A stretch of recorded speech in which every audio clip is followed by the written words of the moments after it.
जय हिंद साथियों, नमस्कार, सत श्री अकाल, आदाब। मैं पंकज शर्मा फिर से YouTube प्लेटफॉर्म क्लासरूम पर आपका स्वागत करता हूं। उम्मीद है कि आप सभी अपनी पढ़ाई बहुत अच्छे तरह से घर पर बैठ के कर रहे होंगे और इस लॉकडाउन पर इस लॉकडाउन के दौरान हमने जो चैनल शुरू किया है इसका पूरा फायदा उठा रहे होंगे।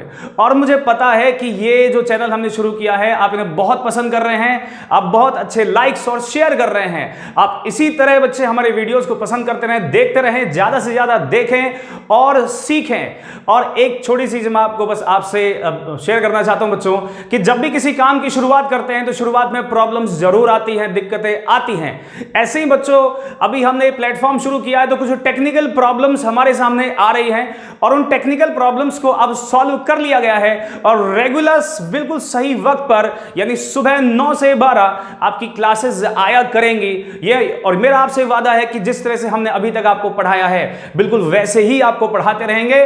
तो आपकी जो उम्मीदें हमसे बनी हुई है उन उम्मीदों पर हम पूरा होने की, खरा होने की पूरी कोशिश करेंगे ना बच्चों। ये जो सीरीज हमने शुरू की है फंडामेंटल्स ऑफ इंग्लिश, इस सीरीज का ये लेसन नंबर 2 है। पिछले लेसन में मैंने आपको ये पढ़ाया था कि नाउन किस तरह से वर्क करता है, फंक्शन क्या होते हैं। तो मैंने आपको बताया था कि नाउन का फंक्शन होता है सब्जेक्ट बनना और ऑब्जेक्ट बनना। तो ये जो सीरीज है, इस सीरीज में मैं आपको पढ़ा रहा हूं सिंटेक्स एनालिसिस।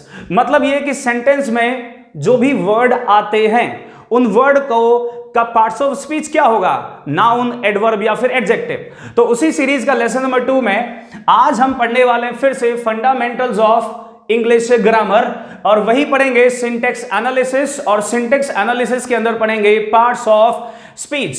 ना बच्चों मैंने कुछ चीजें यहां पे बोर्ड के पर ऑलरेडी आपके लिए लिख दी गई हैं। जैसे मैंने लिखा है, मैं आपको 4 चीजें पढ़ाने वाला हूं, 4 पॉइंट्स। सबसे पहले पॉइंट में लिखा है मैंने नाउन, समझाऊंगा ये क्या होता है। सेकंड में लिखा है वर्ड और तीर का निशान लगा के नाउन लिखा है। और थर्ड में लिखा है वर्ड प्लस नाउन, तो ये भी मैं आपको समझाऊंगा कि ये चीज क्या है। फोर्थ पॉइंट हमारा क्या है, वर्ड प्लस एंडिंग। ना बच्चों सबसे पहले हम पहला पॉइंट पढ़ते हैं। ये जो सीरीज 2 की सीरीज में जो हमारा लेसन नंबर 2 है बच्चों, यहां पे मेरा मकसद इतना ही है कि नाउन को मैं आपको बिल्कुल अलग तरीके से पढ़ाऊं। आज तक जो आपने नाउन पढ़ा है किसी से भी, मेरे अलावा कहीं से भी आपने पढ़ा हो बच्चों, लेकिन आज जो आप पढ़ेंगे वो बिल्कुल नया होगा और यही चीज, ये बिल्कुल बेसिक और यही चीज आपके एग्जाम में काम आएगी, चाहे वो CHSL का एग्जाम हो, CGL का एग्जाम हो। एक और चीज बता दूं बच्चों, पिछले कुछ सालों से, पिछले 2 या 3 सालों से ग्रामर के जो क्वेश्चंस एग्जाम में आ रहे हैं वो रूल बेस्ड नहीं है, वो कॉन्सेप्चुअल आ रहे हैं, कॉन्सेप्ट बेस्ड आ रहे हैं। तो अगर आपके कॉन्सेप्ट कमजोर हैं और आपने सिर्फ रूल्स और ट्रिक्स को सीख कर आप एग्जाम देने गए हैं तो बच्चों बहुत परेशानी खड़ी होने वाली है हमारे लिए ना। आपको मैं एग्जाम के पॉइंट ऑफ व्यू से, एग्जाम को ध्यान रखते हुए मैं आपको कॉन्सेप्ट से सिखाऊंगा नाउन, रटवाऊंगा नहीं आपने बिल्कुल नहीं रटेंगे हम। नाउन कितने प्रकार के होते हैं ये सब बात की बात है, नाउन के टाइप क्या होता है ये बात की बात है, लेकिन जब सेंटेंस में अगर कोई वर्ड नाउन कहलाएगा तो क्या आप उसको पहचान पाएंगे।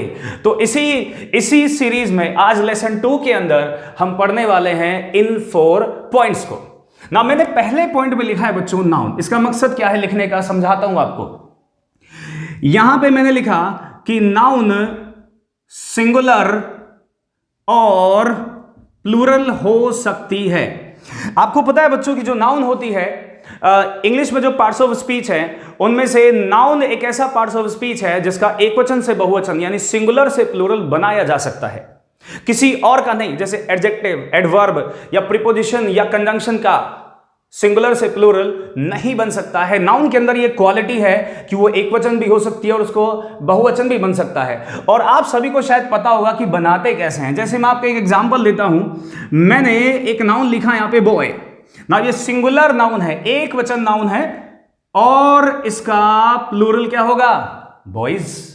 ऐसे ही मैंने एक और नाउन लिखा, मैं लिखा टीचर और टीचर का प्लूरल क्या होगा, टीचर्स।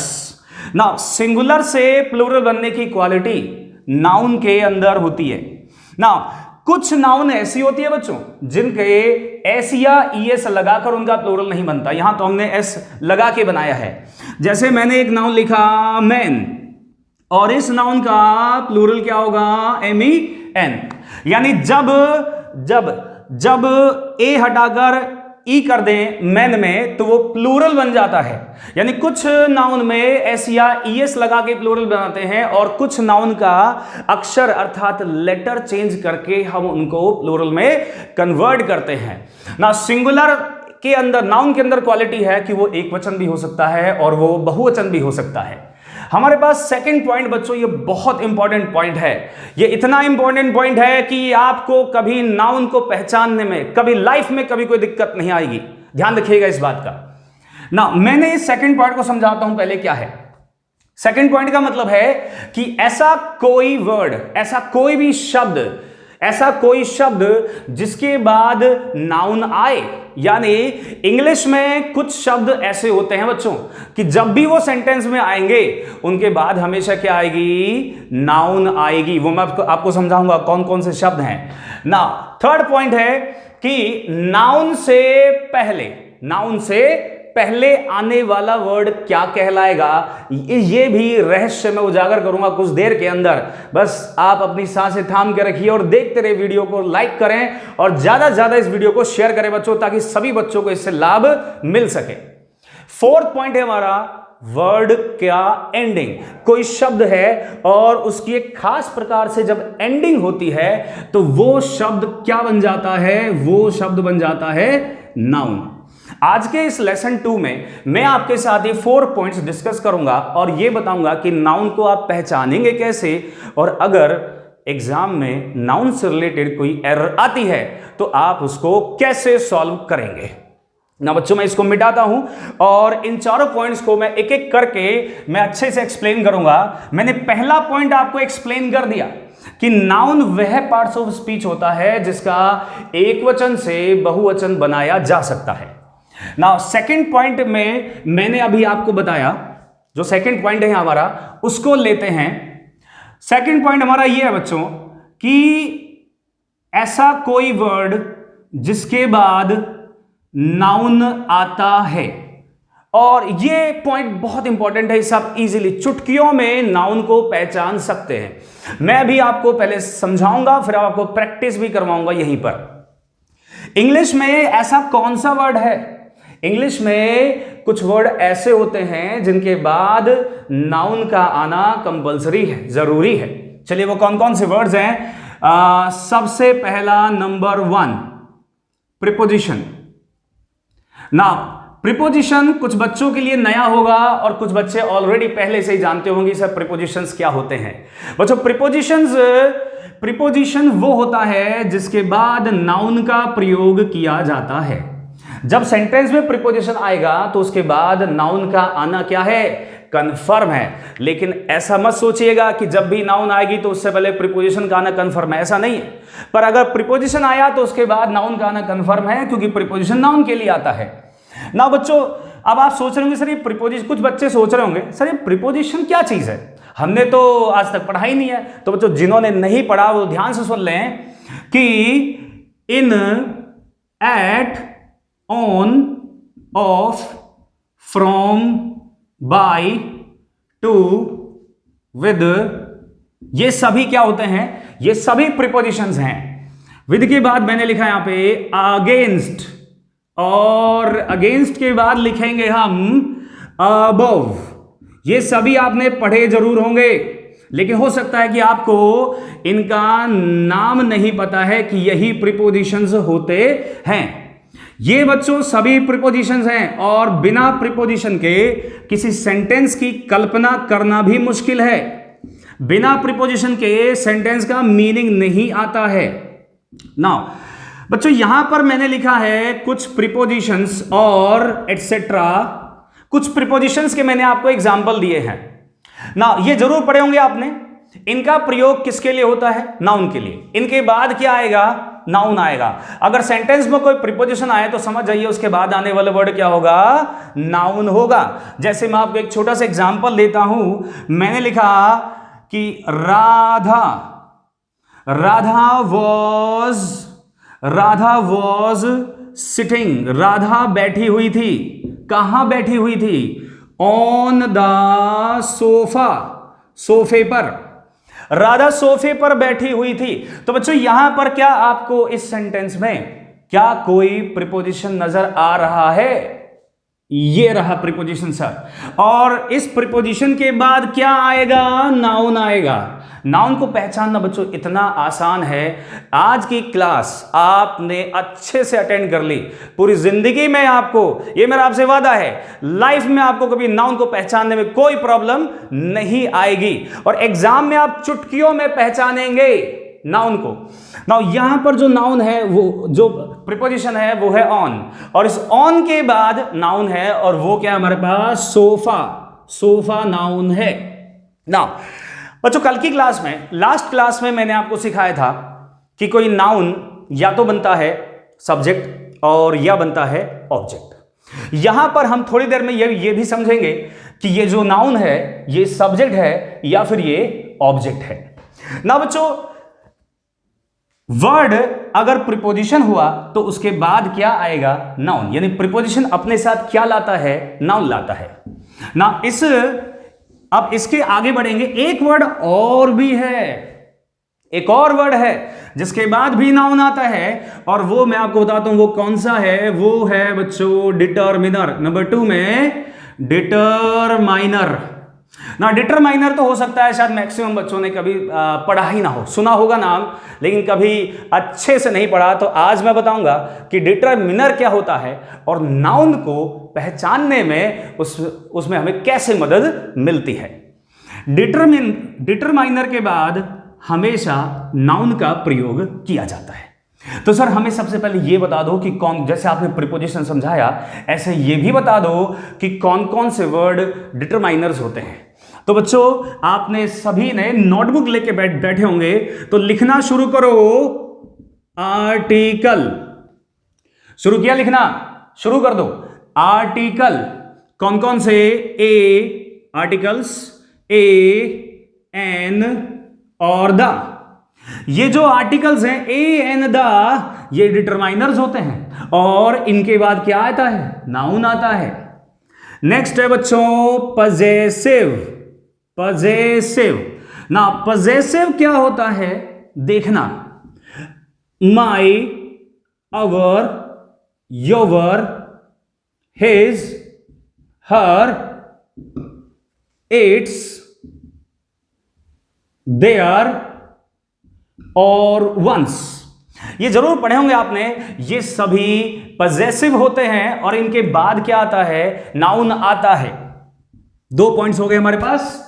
अगले पॉइंट पे बढ़ते हैं, डेमोन्स्ट्रेटिव। डेमोन्स्ट्रेटिव के बाद भी हमेशा नाउन कौन से होते हैं? डेमोन्स्ट्रेटिव, दिस, दैट, दीज और दोज ना। नेक्स्ट पे आते हैं बच्चों, last but not least, quantifiers.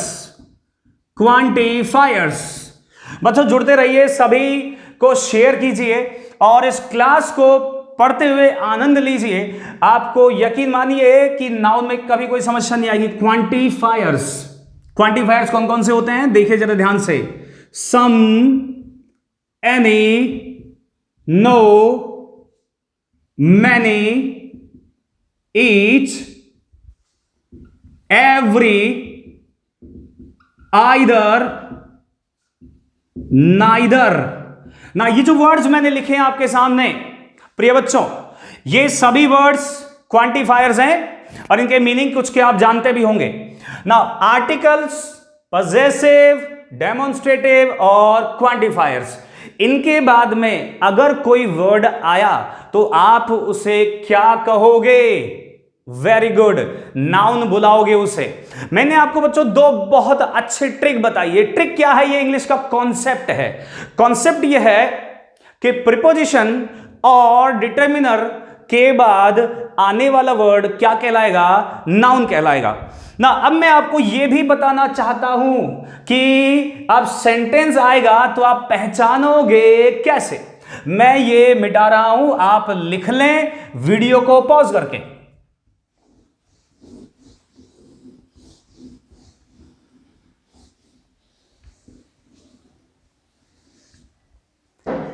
आपके सामने एक मैं सेंटेंस लिखने वाला हूं और उस सेंटेंस में हम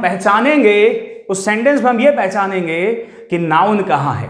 ठीक है, जरा ध्यान से देखिए। क्वेश्चन लिखा है मैंने यहां पर, question the garrulous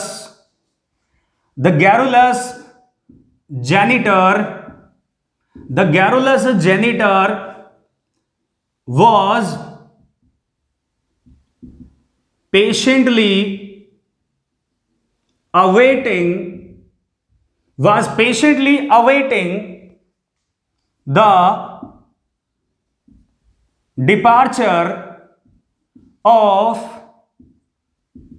5-man delegation। बच्चों ऐसा ही कुछ क्वेश्चन हमारे एग्जाम में भी आता है, और जब ऐसा कोई क्वेश्चन हमारे सामने एग्जाम में आता है तो सबसे पहले हम पता है क्या करते हैं, सबसे पहले हम उसका अंडरस्टैंडिंग करते हैं, उसको समझने की कोशिश करते हैं, और जब उसको समझने में फेल हो जाते हैं तो हमें लगता है कि अब हमसे ये क्वेश्चन सॉल्व नहीं होने वाला। मैंने पिछली क्लास में भी आपको बताया था कि ग्रामर की किसी भी लैंग्वेज को सीखने के 2 तरीके होते हैं। कितने? 2 याद हैं? अंडरस्टैंडिंग नंबर 1 और नंबर 2 ग्रामर।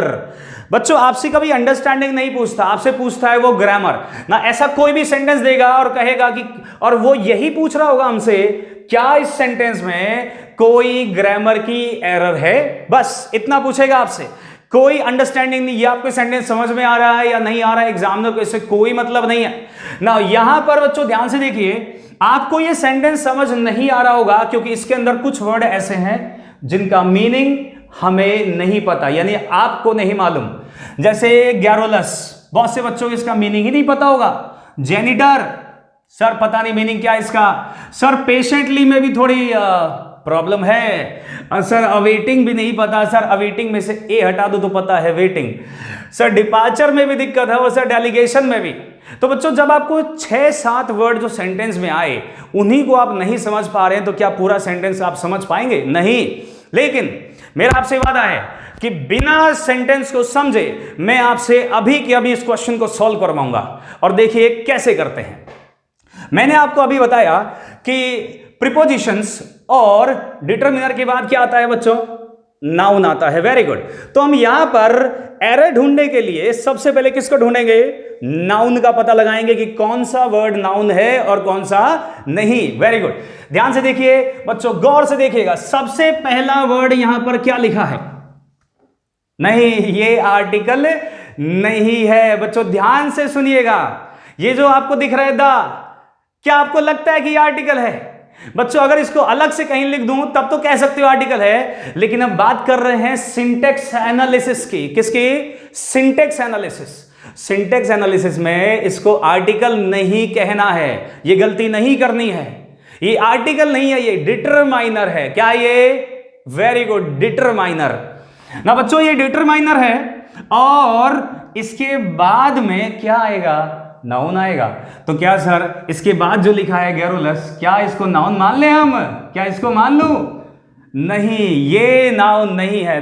अब शुरू होता है असली आपका फॉर्मूला। बच्चों मैं आपको एक ऐसा फॉर्मूला दे रहा हूं जो जिंदगी भर आपका साथ देगा इंग्लिश सीखने में और समझने में। फॉर्मूला क्या है? फॉर्मूला यह है कि डिटरमिनर के बाद आने वाला वर्ड क्या कहलाता है? नाउन। लेकिन ये तो पता नहीं, हो भी सकता नहीं भी हो सकता। अभी हम 100% श्योर नहीं है, लेकिन अभी आपको ऐसा फॉर्मूला बताऊंगा जिससे 100% श्योर हो जाएंगे हम। कैसे? अब इसके बाद वर्ड पढ़ना शुरू करते हैं। डिटरमिनर के बाद दा के बाद क्या है? गैरुलस। फिर उसके बाद जेनिटर। जेनिटर के बाद वाज। क्या मुझे बताओ, क्या आपको पता है कि वाज एक वर्ब है? हाँ बिल्कुल सही कहा, ये एक वर्ब है बच्चों। बहुत सारे बच्चों को पता होगी वाज बहुत ही कॉमन सी वर्ब है। वॉज एक वर्ब है, यहां पे लिखा मैंने वर्ब। अगर डिटरमिनर के बाद आपको आगे जाकर सेंटेंस में कोई वर्ब दिखे, क्या दिखे? वर्ब। शानदार, बिल्कुल बोलते रहो। मैं कुछ आपसे बोलने के लिए कहूं तो आप बोलिए। हो मुझ तक आपकी आवाज नहीं आएगी, लेकिन मुझे पता चल जाएगा कि आपने बोला है। डिटरमिनर के बाद आगे जाकर एक वर्ब हो तो उस डिटरमिनर और वर्ब के बीच में देखना कितने शब्द हैं। देखते हैं, द और वाज के बीच में कितने शब्द हैं बच्चों? दो, एक और दो। यहां पर हमारे पास वर्ड कितने हुए? वेरी गुड, दो। तो दूसरा वर्ड हमेशा क्या होगा? नाउन होगा। क्या होगा बच्चों दूसरा वर्ड? हमेशा नाउन। तो जो जेनिटर है, दिस इज अ नाउन, ये नाउन है। सर हमें तो इसका मीनिंग भी नहीं पता था। बच्चों बिना मीनिंग पता लगाए भी आप ग्रामर पढ़ सकते हो बिना सेंटेंस को समझे ना। जेनिटर का मतलब अभी मैं आपको बता देता हूं क्या होता है। जेनिटर कहते हैं डोर कीपर या फिर किसी बिल्डिंग का केयरटेकर। बहुत सारे लोग ऑफिसेज में केयरटेकर रखते हैं ताकि वो बिल्डिंग का रख रखाव, उसका सब कुछ देख सकें। तो उसे कहते हैं हम जेनिटर। तो अब गैरोलस का मतलब भी समझाऊंगा, पहले जेनिटर तो हम समझ लें। तो जेनिटर एक नाउन है। कैसे पता लगाया मैंने? फिर से बताता हूं। दा क्या है? Very good, determiner. और इसके बाद क्या है? वर्ब। और डिटरमाइनर और वर्ब के बीच में कितने वर्ड हैं? दो। बच्चों कितने भी हो सकते हैं, एक भी हो सकता है, दो भी हो सकते हैं, तीन भी हो सकते हैं, चार भी हो सकते हैं और पांच भी हो सकते हैं। कितने भी वर्ड हो सकते हैं। आपको बस इतना याद रखना है, चाहे एक हो या एक से ज्यादा। अगर एक होगा तो वही नाउन होगा, और अगर एक से ज्यादा है तो जो आखिरी वाला है वो नाउन होगा हमेशा। कौन सा? आखिरी वाला नाउन होगा। तो यहां पर ये जो आखिरी वर्ड है, दो में से आखिरी कौन सा? ये वाला। तो ये नाउन है। सर ये क्या है? ये भी समझाऊंगा। बच्चों क्लास के शुरू होते ही मैंने आपको 4 पॉइंट्स लिखे हुए थे, राइट। और आपने ध्यान दिया होगा जो तीसरा पॉइंट है वहां पे लिखा था वर्ड प्लस नाउन। आपको बताने वाला हूं थोड़ी देर में कि वर्ड प्लस नाउन क्या चीज है। तो जो डिटरमिनर की हेल्प से हमने पहचाना कि जो जेनिटर है वो नाउन है, लेकिन आगे वर्ब भी देखा हमने। बच्चों आगे बढ़ते हैं। अब ये जो वर्ब है उसके आगे लिखा है पेशेंटली और उसके आगे लिखा है अवेटिंग। क्या आपको इसमें आईएनजी नजर आ रही है? दिख रही है ना आईएनजी? वेरी गुड, शाबाश, बोलते रहो। अवेटिंग क्या वर्ब है? हाँ सर वर्ब तो है, क्योंकि इसमें आईएनजी लगा हुआ है। तो जब भी किसी वर्ड में आईएनजी हो तो उसको हम वर्ब मान सकते हैं ना? बिल्कुल मान लें। ये जो वर्ब है ये हेल्पिंग वर्ब है। क्या ये?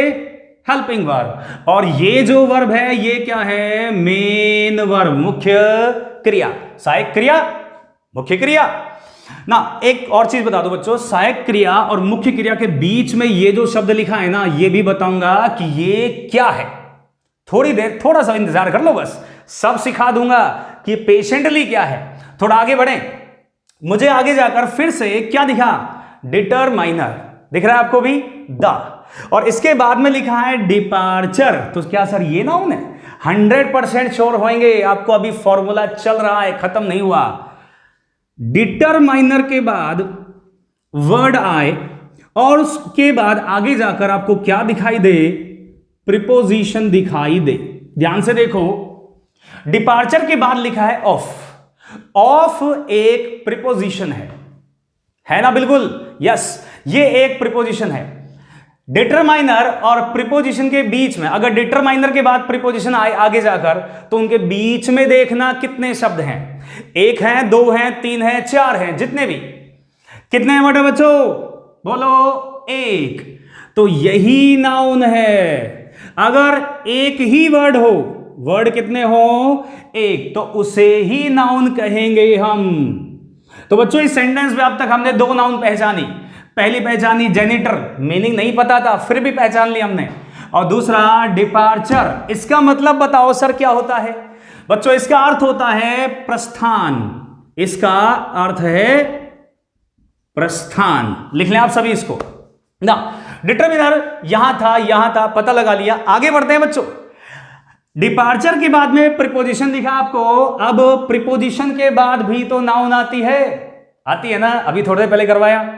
डिटर्मिनर और प्रीपोजिशन दोनों के बाद नाउन है, इसके बाद भी नाउन होगी।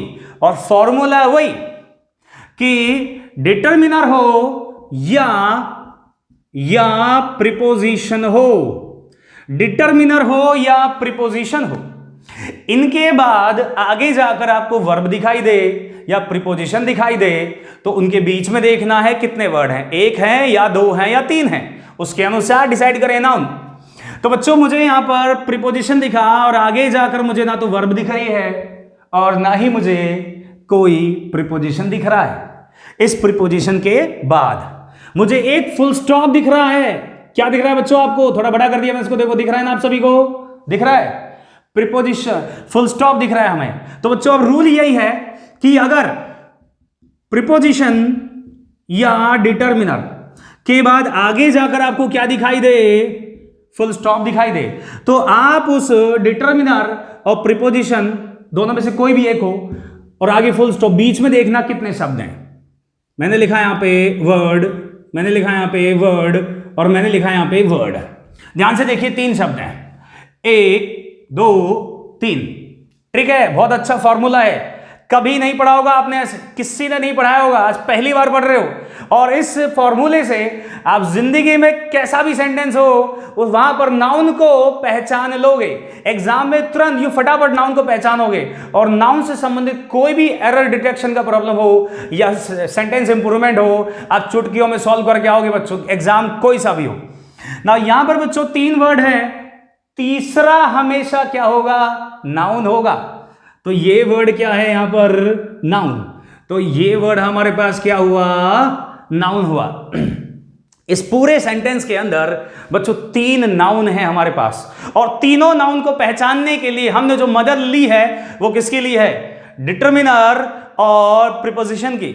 और इसके लिए भी हमने ये देखा कि इनके बाद आगे जाकर कोई वर्ब या कोई प्रीपोजिशन या फुल स्टॉप। बच्चों कभी कभी ऐसा भी होगा कि वहां पर फुल स्टॉप नहीं, क्या होगा वहां पर? कॉमा। अगर वहां पर फुल स्टॉप या कॉमा हो तब भी यही रूल लगाना है हमको। ध्यान दीजिए कि यहां पर जेनिटर नाउन है और यहां पर डेलीगेशन नाउन है और डिपार्चर यहां पर क्या है? यह भी नाउन है। सर एक चीज और बताइए कि एक शब्द आएगा तब तो ठीक है कि वो नाउन है, लेकिन अगर एक से ज्यादा हुए तो, 2 हुए, 3 हुए, तो सर दूसरा तीसरा पता लगा लिया, सर उससे पहले वाला कैसे पता लगाएं हम? अभी बताता हूं बच्चों, यही तो सीक्रेट है जो थोड़ी देर में खोलने वाला हूं। अभी जो तीसरा पॉइंट था, सबसे पहली क्लास में 4 पॉइंट लिखे थे सबसे पहले आते हुए, और उसमें तीसरा पॉइंट मैंने समझाया था कि नाउन से पहले आने वाला वर्ड क्या होता है। अब सीखेंगे, आओ। यहां पे आपको दिख रहा है 2 वर्ड है, दूसरा क्या है यहां पर? नाउन। अब इस नाउन से पहले ये जो वर्ड लिखा है ये क्या है सर? ये तो बताओ। बताता हूं, ये एडजेक्टिव है। क्या ये? एडजेक्टिव। बच्चों एक चीज, एक फॉर्मूला, एक रूल मैं आपको आज बताता हूं और उसको आप लिख लो कहीं पर, वो बिल्कुल जड़ हो जाएगा कि रूल क्या है। नाउन से पहले हमेशा कोई वर्ड आएगा तो उसे हम क्या बोलेंगे? एडजेक्टिव बोलेंगे। क्या बोलेंगे उसे हम? एडजेक्टिव। तो यहां पर बच्चों देखो ध्यान से, ये जो वर्ड है गैरुलस, मीनिंग नहीं पता हमको, इसका मीनिंग नहीं मालूम सर, लेकिन फिर भी आपको यह पता चल जाएगा कि इसकी ग्रामर क्या है। सेंटेंस का अर्थ नहीं पता लेकिन उसकी ग्रामर पूरी समझा दूंगा।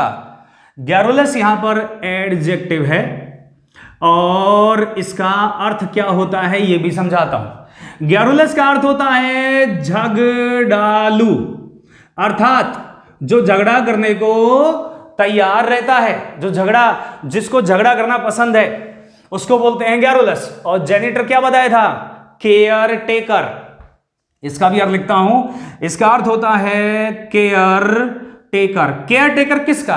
किसी ऑफिस का या किसी बिल्डिंग का।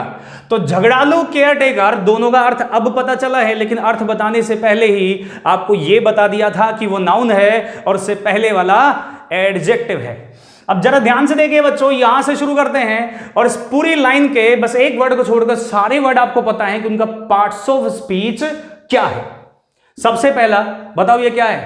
आर्टिकल नहीं, determiner, garrulous, adjective, janitor, noun, was, helping verb, patiently, अभी बताऊंगा इसके बारे में, रुक जाओ, रुको जरा, अवेटिंग, मेन वर्ब। ना बच्चों अब ये भी मैं आपको खुलासा कर दूं कि हेल्पिंग वर्ब और मेन वर्ब के बीच में आया हुआ शब्द पेशेंटली क्या है। ध्यान से देखिएगा जो मैं लिखने वाला हूं, हेल्पिंग वर्ब और मेन वर्ब, लिख लो इसको कहीं पर, बहुत इंपॉर्टेंट है। सहायक क्रिया और मुख्य क्रिया के बीच में आने वाला शब्द एडवर्ब कहलाएगा। क्या कहलाएगा बच्चों? एडवर्ब। तो ये जो पेशेंटली लिखा है ये एडवर्ब है। क्या है ये? एडवर्ब, सहायक क्रिया और मेन वर्ब के बीच में। ना बच्चों अब पहली लाइन में सारे वर्ड हमारे क्लियर हैं कि ये article, adjective, noun, helping verb, adverb, main verb. अब आते हैं इस पर, ये क्या है? सॉरी वो डिटरमाइनर था। डिटरमाइनर, नाउन, प्रीपोजिशन और उसके बाद में ये नाउन। सर ये नाउन से पहले मेन क्या है? बच्चों नाउन से पहले आने वाला वर्ड क्या होता है? एडजेक्टिव। ऐसे ही नाउन से पहले आने वाला वर्ड क्या होगा? एडजेक्टिव। तो यहां भी एडजेक्टिव है, तो ये जो मेन है ये एडजेक्टिव होता है, यहां पर ये एडजेक्टिव है। तो बच्चों ध्यान से देखिए, मैंने आपको फिर से समझाता हूं कि नाउन अगर किसी डिटरमिनर या प्रीपोजिशन के बाद, किसी डिटरमिनर या प्रीपोजिशन के बाद एक वर्ड है, वो कैसे पहचानेंगे? आगे कोई वर्ब देखो या कोई प्रीपोजिशन देखो या फुल स्टॉप देखो या कोई कॉमा देखो, तो उनके बीच में देखना एक वर्ड है या दो वर्ड है या तीन वर्ड है या चार वर्ड है। एक है तो वही नाउन होगा, दो या तीन या चार होंगे तो आखिरी वाला नाउन होगा।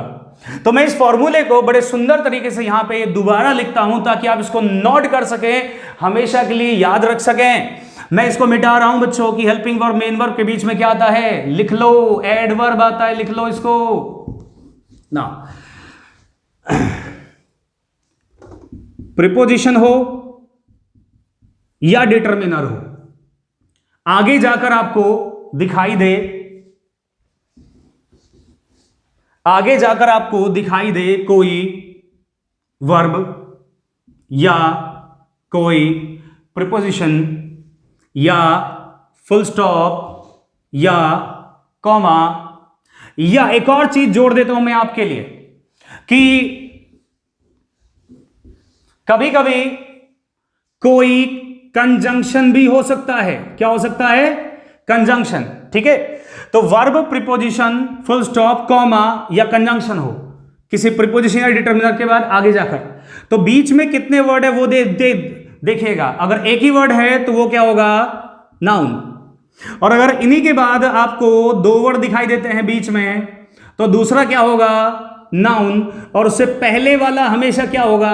एडजेक्टिव। नाउन से पहले हमेशा एडजेक्टिव आता है, एडवर्ब कभी नहीं। अगर आपको तीन वर्ड दिखाई दें, थ्री वर्ड्स बीच में, इनके बीच में ध्यान रखो, तो आखिरी वर्ड तीसरा नाउन होगा, उससे पहले एडजेक्टिव होगा। नाम सर ये पहला वर्ड क्या होगा, इसके बारे में बताइए। बच्चों ये मैं आपको बताऊंगा फिर नेक्स्ट क्लास के अंदर। आज हम केवल नाउन और उससे पहले आने वाला एडजेक्टिव पढ़ेंगे। ये मैं बताऊंगा कि ये क्या चीज है, ये हमारी नेक्स्ट क्लास में पढ़ाया जाएगा। लेकिन अभी आपको एक सेंटेंस और देता हूं प्रैक्टिस करने के लिए। और ये सभी आपने लिख लिया? शानदार। वीडियो पॉज करके आप लिख सकते हो। एक सेंटेंस और देता हूं मैं आपको, और उस सेंटेंस में हम ये पहचानने की कोशिश करेंगे कि वहां पर नाउन कहां है। Very good. मैंने लिखा हिज इंस्ट्रक्टर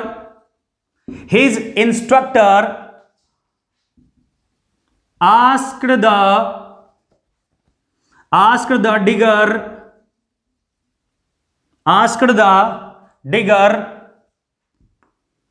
why